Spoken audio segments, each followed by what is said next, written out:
Everyone, welcome to believe in Ayurveda.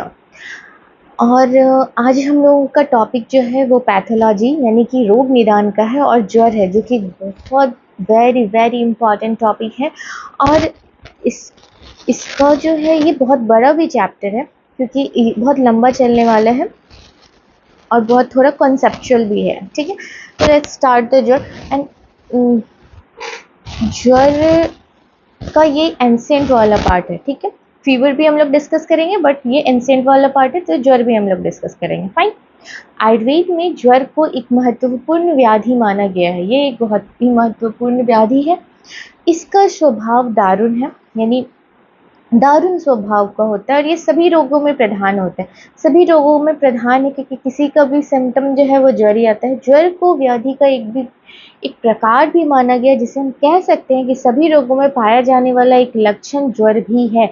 संहिता ग्रंथों में जितना विस्तार से वर्णन ज्वर का किया गया है, उतना किसी अन्य रोग का नहीं है।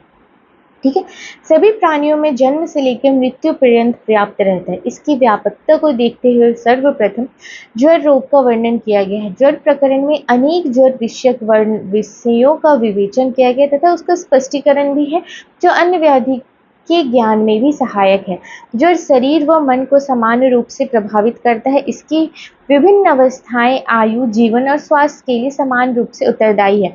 फीवर में भी हम लोगों ने ये डिस्कस किया था। ज्वर फीवर जो है एक नॉर्मल टर्मिनोलॉजी है, जो सामान्य लोग भी जानते हैं, but in a medical terminology we known as a pyrexia. ठीक है, और ज्वर की प्रधानता या महत्व क्या है?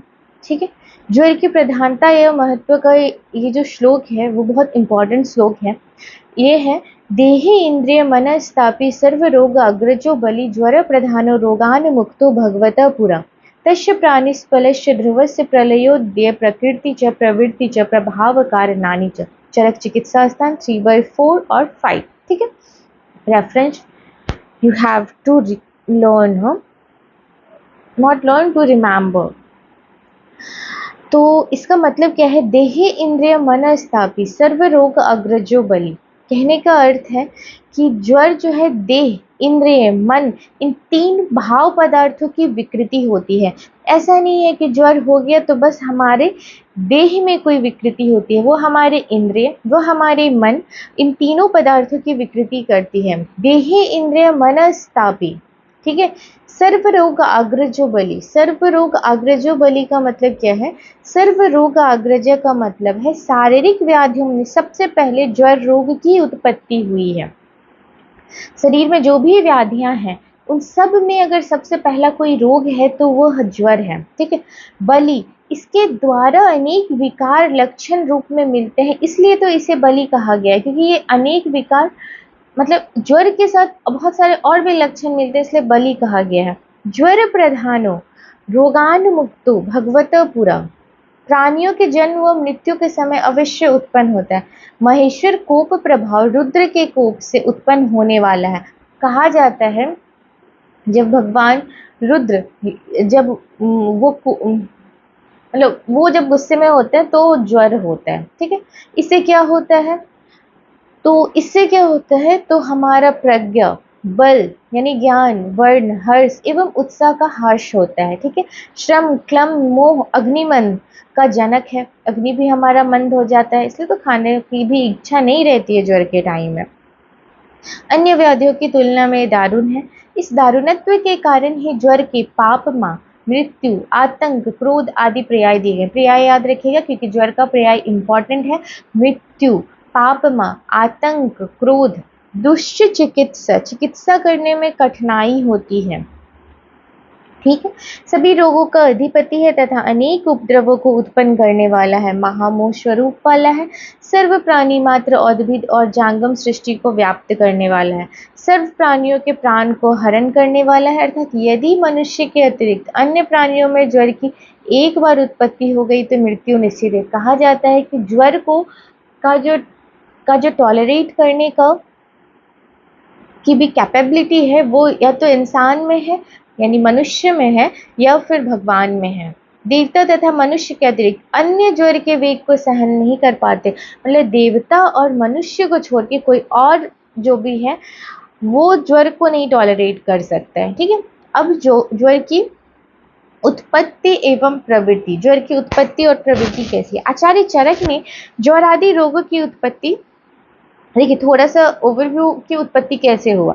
आचार्य चरक ने ज्वर आदि रोगों की उत्पत्ति जो है वो त्रेता युग में माना। ठीक है, ज्वर की प्रथम उत्पत्ति रुद्रकोप एवं परिग्रह से मानी गई। चरक ने परिग्रह यानी परिग्रह का मतलब ममता या फिर काम से ज्वर आदि रोगों की उत्पत्ति मानी। ठीक है, अथर्ववेद में सबसे पहले त्रेता युग में, त्रेता युग में कहाँ से माना? त्रेता युग में माना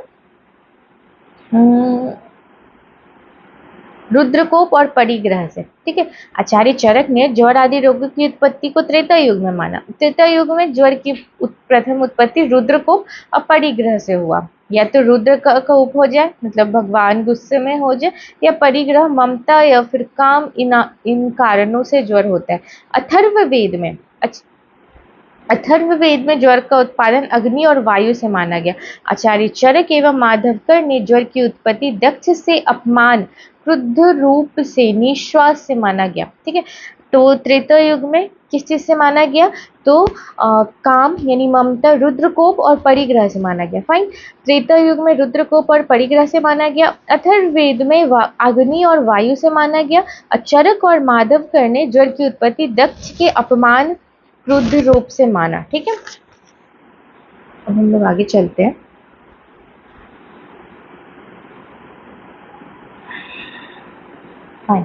उपरोक्त कथानक में दक्षपान से इंद्रियों का प्रकोप तथा रुद्रकोद से पित्त प्रकोप का ग्रहण करना चाहिए, परंतु इसमें प्रधानता पित्त की ही होती है, क्योंकि पित्त के बिना उष्मा और उष्मा के बिना ज्वर की स्थिति संभव नहीं है। यह बात आचार्य वाग्भट ने भी स्पष्ट रूप से व्यक्त किया।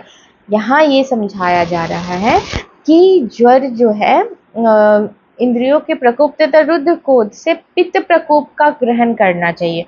अच्छा, रुद्र क्रोध का मतलब अब अभी के एरा में अब हम ये बोलेंगे कि भगवान गुस्सा हो गए और हमें फीवर आ गया, तो you will not be agree, हाँ, कि ऐसा भी होता है क्या? ऐसा नहीं होता है। ठीक है, तो इस चीज को समझने के लिए हम ये समझते हैं कि रुद्र क्रोध का मतलब पित्त का प्रकोपित होना। ठीक है, पित्त का प्रकोपित होना से ग्रहण करना चाहिए। आपको साइंटिफिक टर्म में आपको ये समझना चाहिए कि रुद्र क्रोध का मतलब है पित्त का प्रकोप होना। ठीक है, और जब पित्त बढ़ेगी तो बिना पित्त के तो उष्मा भी नहीं हो सकता है, तो पित्त का बढ़ना ज्वर की स्थिति सेम ही है। ठीक है, चरक आदि ग्रंथों में वर्णित ज्वरोत्पत्ति रूपक मात्र है। यहाँ दक्ष अर्थ इंद्रियां तथा उनके द्वारा अपमान और अविवेक से प्रयुक्त मिथ्या आहार विहार जीवाणु जन एवं संवर्त जन विषय ज्वर के उत्पन्न होने का कारण प्रतीत है। क्रोध को तेजस स्वरूप माना गया अतः उपसर्गिक या अनौपसर्गिक विष की प्रतिक्रिया से उत्पन्न शरीर के तेजस प्रवृत्ति को ही क्रोध कहते हैं, जिसे रुद्र स्वरूप माना गया। तेज प्रवृत्ति एक शक्ति है, शरीर में इसका नियामक मस्तिष्क में स्थित ताप नियंत्रक केंद्र है। अब आप मॉडर्न से कोरिलेट कीजिए कि कहाँ शरीर में स्थित ताप नियंत्रण केंद्र है? हाइपोथैलेमस में है ऑब्वियसली। इसके द्वारा इस केंद्र में विकृति होने से शरीर से ताप का निर्हरण कम होने से ताप की वृद्धि हो जाती है। इस प्रकार दोषों के प्रकोप या केंद्र की विकृति को हो यदि रुद्रकोप कहा जाए तो यह अनुचित नहीं होगा। ठीक, वही वो रुद्रकोप को समझाया जा रहा है। यहाँ से यहाँ तक पढ़ लीजिएगा। उसके बाद ज्वर की व्युत्पत्ति एवं निरुक्ति क्या है? जया धातु में ओनादिक प्रत्यय लगने पर ज्वर शब्द की उत्पत्ति होती है। जया धातु में जब हम ओनादिक प्रत्यय लगाते हैं तो ज्वर शब्द की उत्पत्ति होती है। ठीक है, जया वोहनी इतस्य धातु ओनादिके प्रत्यय सती ज्वरा। निरुक्ति क्या है? देह, इंद्रिय, मन में संताप होना ज्वर का महत्वपूर्ण लक्षण है। ये तो एकदम रिमेम्बर होना चाहिए ज्वर के केस में। ज्वर के केस में क्या होता है? पीछे भी हम लोग पढ़े, देहे इंद्रिय मनस्तापी सर्व रोग अग्रजो बलि, यानी देह, इंद्रिय और मन में संताप। बस शरीर में संताप का मतलब ज्वर नहीं है। देह, इंद्रिय और मन में संताप जो है वह ज्वर का महत्वपूर्ण लक्षण है। ठीक है, इसका ध्यान में रखते हुए आयुर्वेद के आचार्य ने निम्न रूप से व्याख्या की है। ज्वरयति संतापयति शरीरानि इति ज्वर, जिसके द्वारा शरीर में संताप उत्पन्न होता है उसे ज्वर कहते हैं। संतापो हेतुत्वात् ज्वर, ज्वर संताप का मुख्य कारण है। देह तथा मन में संताप उत्पन्न करने वाला ज्वर सबसे व्यवहित होता है। ज्वरस्तु खलु देह इंद्रिय मनस्तपाकर, देह अर्थात देह इंद्रिय और मन में ताप उत्पन्न करने वाला ही ज्वर है। Overall moral of the story ये है कि यू हैव टू रिमेम्बर कि देह इंद्रिय मनस्तापी सर्व रोग अग्रजो बलि, देह इंद्रिय और मन में संताप होना ज्वर का महत्वपूर्ण लक्षण है। फाइन। ज्वर की गंभीरता क्या है? सुश्रुत ने उसकी गंभीरता को बताते हुए कहा है कि रुद्र के क्रोध से उत्पन्न, शरीर के बल, वर्ण और अग्नि को नष्ट करने वाला सर्व रोगों का राजा तथा अनेक रोगों के समूह भूत को ज्वर कहा जाता है, तथा यह सभी प्राणी में सर्वव्यापक एवं सर्व भावों में स्पर्श करने वाला अत्यंत कष्ट साध्य होने के कारण, प्रत्येक व्याधियों के अंत में उत्पन्न होने के कारण यमराज यानी अंतक, वहाँ आतंक नहीं होगा, वहाँ भी अंतक ही होगा। यमराज अंतक के समान प्राणों को नाश होने के कारण ज्वर कहा गया है। ठीक है, ज्वर की गंभीरता में क्या समझे आप? ज्वर की गंभीरता में यही समझ सकते हैं कि ये कष्ट साध्य है, ठीक है, और ये यमराज के समान प्राण को लेने वाला है, इसलिए हम लोग इसको अंतक के नाम से भी जान रहे हैं। ठीक है, ज्वर का वैशिष्ट्य क्या है? जन्म की आदि तथा मृत्यु के समय यह प्राय सभी मनुष्य में होता है। या तो जन्म ले, ज्वर का वैशिष्ट्य क्या है? या तो जन्म के आदि में या फिर मृत्यु के समय, दोनों समय ज्वर होता है, ऐसा कहा जाता है। इसलिए यही सभी रोगों का राजा है। रोगों का राजा क्या है? रोगों का राजा ज्वर है। ये मृत्यु के समय आदि में और जन्म के आदि में और मृत्यु के अंत में, दोनों समय में ज्वर होता है। ठीक है, देवता और मनुष्य के सिवाय, ये तो पहले भी हम बोल चुके हैं कि देवता और मनुष्य के सिवाय और किसी में क्षमता नहीं है कि वो ज्वर को टॉलरेट कर पाए, सहन कर पाए। ठीक है, कर्म के अच्छा, अब देवता तो फिर भी समझ में आ रहा है कि वो क्यों कर सकते हैं, क्योंकि वो तो भगवान है फिर भी। ठीक है, मनुष्य कैसे कर रहा है उसके पीछे का रीजन दिया है। कर्म के कारण मनुष्य देव को देवत्व प्राप्त होता है। मनुष्य के भी कर्म जो अच्छे कर्म है उससे उसे देवत्व की प्राप्ति होती है, और उन कर्मों से मोक्ष समाप्त होने पर वह प्राणी पुनः मनुष्य देह के रूप में स्वर्ग से पृथ्वी पर आता है। इसलिए उस मनुष्य में देव भाव होने से ज्वर के वेग को सहन कर सकता है, किंतु अन्य तिर्योग योनि वाली प्राणी ज्वरक्रांता होने पर मर जाता है। मतलब मनुष्य में भी देव भाव आता है, इसीलिए ज्वर वो टॉलरेट कर सकता है। ठीक है, अब ज्वर का पर्याय क्या है? मोस्ट इंपॉर्टेंट है। ज्वरो विकार रोगश्च व्याधिर आतंक एव च एकार्थ नाम विपर्य अभिध्यते। ज्वर, ज्वर का रोग, विकार, व्याधि और आतंक, आतंक नहीं आतंक, अंतक। ठीक है, अंतक है। रोग, विकार, व्याधि और अंतक। रोग, विकार, व्याधि और अंतक चरक चिकित्सा स्थान 3/11। रोग, व्याधि, विकार और अंतक, ये ज्वर का क्या पापमा भी था पीछे, और ये सब क्या है? ज्वर का पर्याय है। ज्वर की प्रकृति कैसी है? प्रकृति का अर्थ ही कारण होता है। क्या है? काउज। तो यह प्रकृति का संबंध ज्वर का समवायी कारण है, अर्थात ज्वर की प्रकृति शारीरिक एवं मानस दोष है। ज्वर किसको हो रहा है? अगर कोई दोष से रहित हो गया, मतलब उसके अंदर ना मानसिक दोष है और ना शारीरिक दोष है। शारीरिक दोष वात पित्त, ना वात पित्त कफ प्रकोपित हो रहा है और ना रजतम से कुछ हो रहा है, तो उसको ज्वर होगा ही क्यों? उसको कोई भी बीमारी होगा ही नहीं। बात तो यही है। तो ज्वर का प्रकृति कैसा है? ज्वर की जो प्रकृति है वो शारीरिक और मानस दोष है। ठीक है, अब आयुर्वेद में अपने अपने कर्म के द्वारा कष्ट पाने वाले मनुष्य की मृत्यु का कारण होने से 6 तम ज्वर पापमा मृत्यु को यम रूप माना गया है। इसे ज्वर के स्वभाव रूप प्रकृति समझना चाहिए। अब ज्वर का प्रभाव कैसा है? चरक ने ज्वर के प्रभाव को निम्न रूप से वर्णित किया है, ये भी इम्पोर्टेंट है। ज्वर का प्रभाव और लक्षण दोनों का श्लोक एक ही है, ठीक है। आगे आप जब ज्वर का लक्षण पढ़ेंगे तो उसमें भी यही श्लोक होगा। दिस इज वेरी इंपॉर्टेंट श्लोक। हाँ, संताप सा रुचि तृष्णा सा अंग मर्दो हृदय व्यथा ज्वर प्रभाव जन्मादो निधने च महत्तम चरक चिकित्सा स्थान 3/26। 5 जो ये लक्षण है ज्वर के, यू शुड बी रिमेम्बर, ठीक है, एकदम बाय हार्ट कर लेना है। संताप, अरुचि, तृष्णा, अंगमर्द और हृदय व्यथा। संताप दैट इज पायरेक्सिया, अरुचि दैट इज एनोरेक्सिया, तृष्णा दैट इज थर्स्ट, अंगमर्द बॉडी एक, हृदय व्यथा कार्डियक पेन। ये जो 5 लक्षण है ज्वर के, this is very very very important. संताप, अरुचि, तृष्णा, अंगमर्द और हृदय व्यथा। संताप, अरुचि, तृष्णा, अंगमर्द और हृदय व्यथा, ये लक्षण ज्वर के प्रभाव से उत्पन्न होते हैं। इसके अतिरिक्त मनुष्य से जन्म, बोलते हैं ना, संतापो सा रुचि तृष्णा सा अंग मर्दो हृदय व्यथा ज्वर प्रभावो, ज्वर का जो प्रभाव है जन्मादो जन्म से, निधने यानी मृत्यु तक, महत्तम है यानी महान है, मोह उत्पन्न करने वाला है, ठीक है। देखिए ज्वर का प्रभाव क्या है, संतापो सा रुचि तृष्णा सा अंग मर्दो हृदय व्यथा, यानी संताप, सा रुचि तृष्णा सा अंग मर्द और हृदय व्यथा। ज्वर का जो प्रभाव है यानी ज्वर प्रभावो जन्मादो जन्म से लेकर, निधने यानी मृत्यु तक, च महत्तम, ठीक है। ज्वर का अधिष्ठान क्या है, मन और संपूर्ण शरीर। ज्वर मन के साथ संपूर्ण शरीर में होता है, अतः शरीर एवं मन ये दोनों ज्वर के, शरीर और मन ज्वर के क्या है, अधिष्ठान है।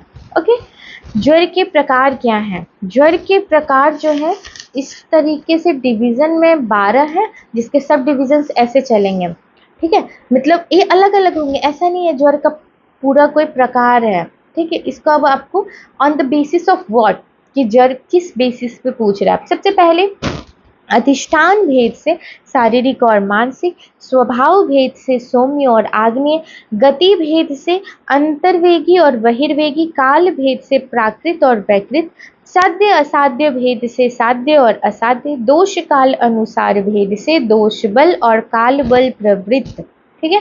काल बल प्रवृत्त भेद से संत 5 प्रकार के होंगे। हाँ, संत सत तक अन्य दूषक तृतीयक चतुर्थक, ठीक है। आश्रय भेद से 7 प्रकार, वो ना जितना 7 धातु है ना, रसगत, रस, रक्त, मांस, मेद, अस्थि, मज्जा, शुक्र, ठीक है, शुक्रगत सब में गत लगा देना। अवस्था भेद से साम, पच्यमान ज्वर, निराम ज्वर, ठीक है। ध्यान दीजिए, आश्रय भेद, अवस्था भेद अलग अलग है।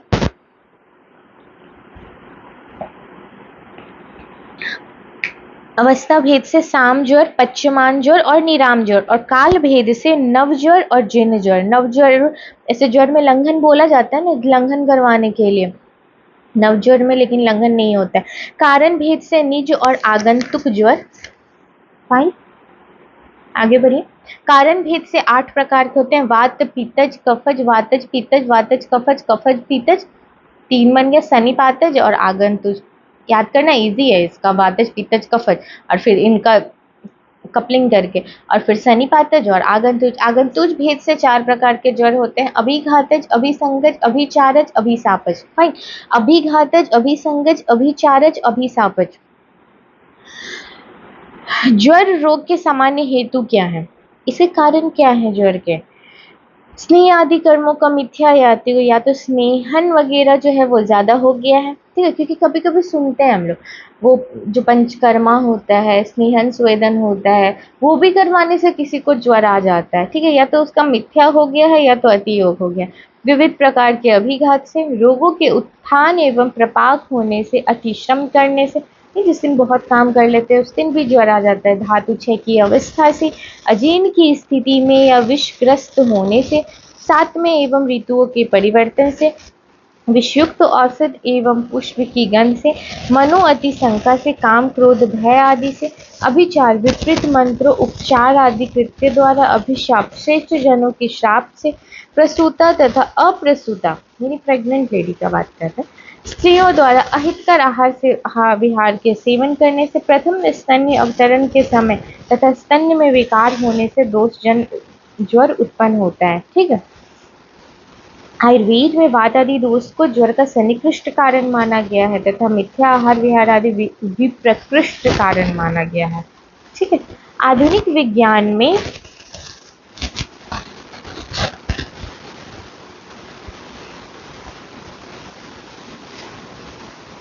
आधुनिक विज्ञान में जड़ोत्पत्ति के प्रमुख कारणों में शरीर के जीवाणुओं का प्रवेश या विष प्रवेश का आघात आदि को ये तो आधुनिक विज्ञान में जड़ोत्पत्ति के प्रमुख कारणों में शरीर के जीवाणुओं का प्रवेश या विष प्रवेश या आघात आदि को माना गया। मिथ्या आहार विहार की ओर उसका ध्यान नहीं गया, परंतु आयुर्वेद ने मिथ्या आहार विहार को प्रमुखता दी है। कृमि के प्रसंग में जीवाणुओं का मानते हुए रक्तस्था जंतु व उन्हें उसके परिणाम स्वरूप में उत्पन्न होना माना है। यह सर्वथा सत्य भी है। ज्वर की सामान्य संप्राप्ति क्या है? आयुर्वेद के आचार्य सुश्रुत के अनुसार वात दोष शव प्रकोपक कारणों में अपने अपने काल व अहोरात्र में प्रकोपित होकर संपूर्ण शरीर में व्याप्त होकर ज्वर को उत्पन्न करते हैं। इस प्रकार स्व हेतु से दूषित हुए दोष अमाशय में पहुंचकर वहां की उष्मा के साथ मिलकर रस के साथ संपृक्त यानी मिश्रित होकर रस व स्वेद व स्रोतसों के मार्ग को अवरोध कर जठराग्नि हुताशन को मंद कर तथा पाचन संस्थान को उष्मा को बाहर निकालकर उसे सर्व शरीर में फैला देते तथा अपने समय में ज्वर के वेग को उत्पन्न करते हैं एवं त्वचा नख नेत्र मूत्र आदि में दोषानुसार वर्ण उत्पन्न होते हैं। ठीक है, ओवरऑल यहाँ ये बोल रहे हैं संप्राप्ति हम आगे पढ़ेंगे, ठीक है, कि किस तरीके से होता है। आगे ही पढ़ते हैं हम लोग, आगे इसका दिया हुआ संप्राप्ति चक्र क्या। देखिए यहाँ ना एक चीज छूटा हुआ है, यहाँ पे आगे लाइंस होगा जैसे दोष प्रकोप, उसके बाद एरो होगा दोष का, ठीक है, वो बस डाल दीजिएगा। सबसे पहले क्या होता है हेतु का सेवन। कोई भी संप्राप्ति चक्र में सबसे पहले हेतु का सेवन होता है। मिथ्या आहार विहार आदि कारणों का सेवन हेतु है, उससे दोष प्रकोपित हुआ, उसके बाद दोषों का आमाशय में स्थान संचय हुआ। फिर स्थान संचय होने से दो चीज हुआ, एक तो दोषों का आमाशय में स्थान संचय होने से या तो सामरस धातु बना, ठीक है, या फिर अग्निमंद हुआ। अगर अग्निमंद हुआ है तो आम की उत्पत्ति तो होनी ही है क्योंकि आम बनेगा ही, उससे स्रोतों अवरोध होगा, जठराग्नि व्यापार में बाधा आएगी। पुनः पित्त की दृष्टि, अभी पीछे जो वो कहानी पढ़ रहे थे ना वो यही बोल रहा था, पित्त की दृष्टि के साथ, क्योंकि पित्त तो दूषित हो ही चुका है, उसके साथ क्या होता है रस के साथ मिश्रण होता है, उससे समान वायु द्वारा रसानुगत पित्त का वयान वायु द्वारा सर्व शरीर में संचरण होगा, उससे देह इंद्रिय मन संताप होगा और ज्वर की उत्पत्ति होगी। या दोषों का आमाशय में स्थान संचय से सामरस धातु बनेगा, ये और उसके बाद स्रोतों का अवरोध यानी जो भी स्रोतस है, और कौन से स्रोतस यहाँ लेंगे रस और स्वेद व स्रोतस, शरीर उष्मा की मंदता हो जाएगी, रसानुगत होकर बाह्य संताप में वृद्धि होगी और ज्वर उत्पन्न हो जाएगा। अब इसके संप्राप्ति के घटक भाव क्या हैं? सबसे पहले दोष, पित्त दोष प्रधान है, त्रिदोष समान वायु वयान वायु पाचक पित्त एवं क्लेदक कफ। दुष्ट प्रधान रूप से रस धातु तथा अन्य धातु, अग्निदुष्टि जठराग्नि मंदता एवं आम की स्थिति होगी।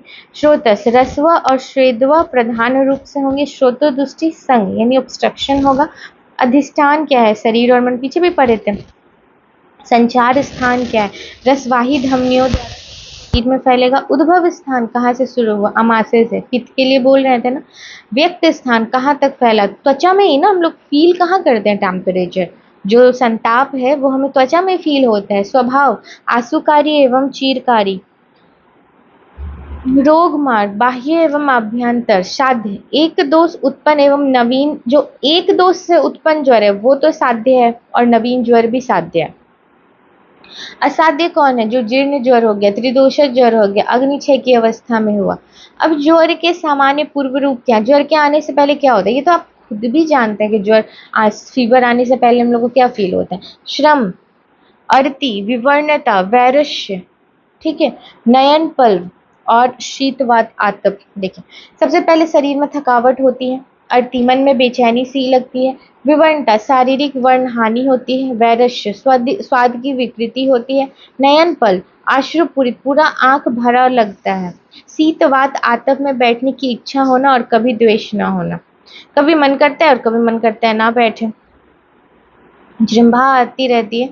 अंगमर्द एवं अंग गौरव बॉडी एक होता है। रोम हर्ष पाइलो इरेक्शन होता है या हॉरिपाइलेशन भी बोलते हैं उसको। अरुचि भोज्य पदार्थ की इच्छा, खाना खाने का मन नहीं करता। अविपाक भोज्य पदार्थ का सम्यक पाक ना होना। तम आंखों के आगे अंधेरा छा जाता है। अप्रहर्ष आनंद का अभाव हो जाता है। शीत ठंड लगता है। क्लम बिना श्रम के थकावट होता है, मतलब आप काम नहीं भी कर रहे फिर भी आपको थका हुआ फील हो रहा है, ठीक है। मधुर द्वेष अम्ल लवण कटु प्रियता विपतु आदि बल हानि का वर्णन चरक ने बोला है। वाग्भट ने अल्प प्राणता बहु निद्रा विनमन आदि का समावेश ज्वर के पूर्व रूप में किया है। अब विशिष्ट पूर्व रूप, ये तो बहुत सारा था, इतना तो याद नहीं रहेगा, मेन ध्यान में रखिए। अत्यधिक जृंभा का आना वातिक ज्वर में, नयनदाह पित्त ज्वर में, अन्न की अनिच्छा कफत ज्वर में और मिश्रण लक्षणों का होना द्वंद्व ज्वर सन्निपात ज्वर में।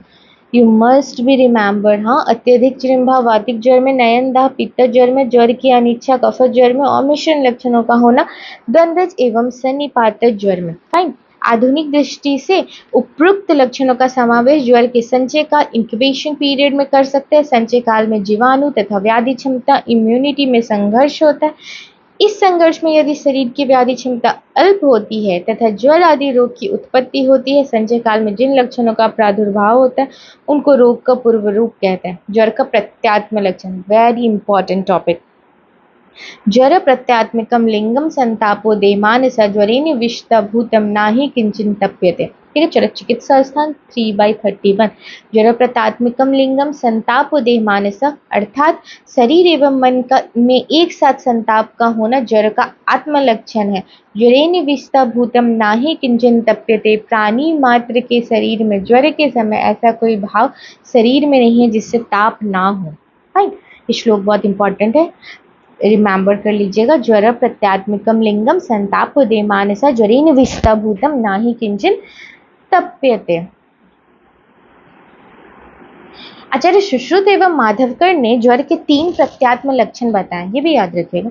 ये किसके द्वारा था? जो ज्वर का प्रत्याय चरक चिकित्सा स्थान के थ्रू था। और ये सुश्रुत और माधवकर ने बोला है कि स्वेद का अवरोध, संताप और सर्वांग ग्रहण 3 लक्षण जो है ज्वर का प्रत्यात्म लक्षण है। ये सुश्रुत और माधवकर ने बोला है। स्वेद का अवरोध, संताप और सर्वांग ग्रहण। ठीक है, स्वेद अवरोध यानी पसीना का ना निकलना, संताप यानी देह एवं इंद्रियों के साथ मन में ताप का होना, सर्वांग ग्रहण संपूर्ण अंग में वेदना पकड़ में जकड़ जाता है। ठीक है, सामान्य लक्षण क्या है? सामान्य लक्षण यहाँ भी पढ़ रहे हैं और पीछे हम लोग प्रभाव में पढ़े थे, ज्वर के प्रभाव में। ठीक है, संताप स अरुचि तृष्णा स अंगमर्द हृदय व्यथा ज्वर प्रभाव जन्मादो निधने च महत्तम। संताप, अरुचि, तृष्णा, अंगमर्द और हृदय व्यथा। विशिष्ट लक्षण क्या है? ज्वर संख्या, विकल्प एवं विधि भेद से अनेक प्रकार के होते हैं तथा उसी के अनुसार उसमें उत्पन्न लक्षणों की अभिव्यक्ति होती है। ज्वर के कुछ भेदों के विशिष्ट लक्षणों का वर्णन यहाँ किया गया है। शारीरिक एवं मानसिक ज्वर। शारीरिक दोषों के प्रभाव से शारीरिक ज्वर पहले शरीर में व मानसिक दोषों के प्रभाव से मानसिक ज्वर में मन में होता है। चित्त का ना लगना, मन ना लगना, अरति, बेचैनी एवं मन में ग्लानि मनस्ताप के लक्षण है तथा इंद्रियों का स्व विषयों का ग्रहण ना करना इंद्रिय संताप के लक्षण है। फाइन, आगे चल के यही शारीरिक और मानसिक ज्वर प्रबल होकर इंद्रियों में व्यथा उत्पन्न करती है। सौम्य और अग्निय ज्वर। वात एवं पित्त दोष से उत्पन्न होने वाले ज्वर में शीत की अभिलाषा होती है तथा जो ज्वर वात एवं कफ से उत्पन्न होता है